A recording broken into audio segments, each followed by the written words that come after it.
મેં એક ગયા વર્ષને 2022માં 10મા મહિનામાં હિતેશ સાગરે અમારા ટચમાં આવ્યા. આમ ઓળખે વર્ષોથી, ખાલી બજાર તરીકે, પણ મારા ટચમાં આવ્યા એમ. એને ફેમિલી દિવસ, એની વાઈફ, મારી વાઈફ ફ્રેન્ડ હોય ને એમ, ફેમિલી દિવસ ભાઈ ટચમાં આવ્યા એમ.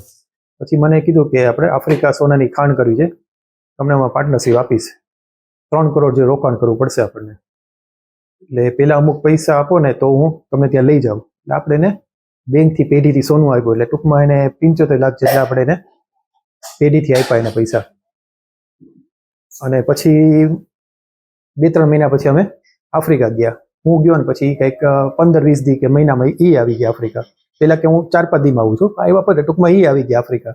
ત્યાં જે મને પ્રોસેસ શીખવાડી, એટલે સમજાવી આખી કે આવી રીતે આપણે ખાણ કરવાની છે, આ જગ્યાએ આપણી આ જમીન છે, પણ લઈ ન જાય કે ત્યાં રસ્તા કાંઈ નથી, બધું આપણને આમ કે જંગલ વિસ્તાર હોય ને એમ, કે અહીંયા જમીન આ છે કરવાની છે. હું 1.5 મહિનો રોકાઈને આવતો રહ્યો. મને કે ખાણ બાજુ કંઈ દેખાડા નથી લઈ ગયા, કે પ્રોસેસ ચાલુ છે આપણી એમ. પછી હું આવ્યો ને પછી હું આવીને કંઈક મહિના પછી એ ભાઈ આવ્યા. પછી મેં એને કે આપણે ઉપલા પૈસામાં આપો એટલે આપણે લાયસન્સની પ્રક્રિયા આગળ વધે.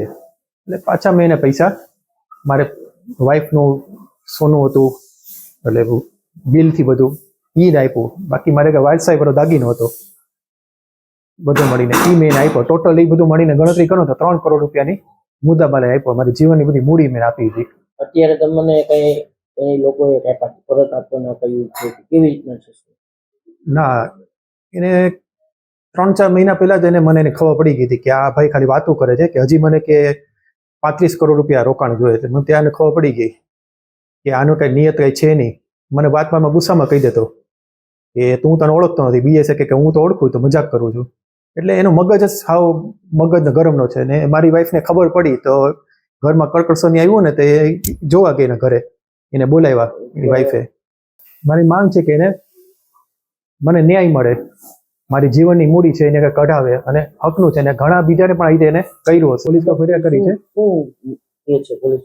પોલીસે બોલાવ્યા છે, જવાનું છે ત્યાં પોલીસમાં.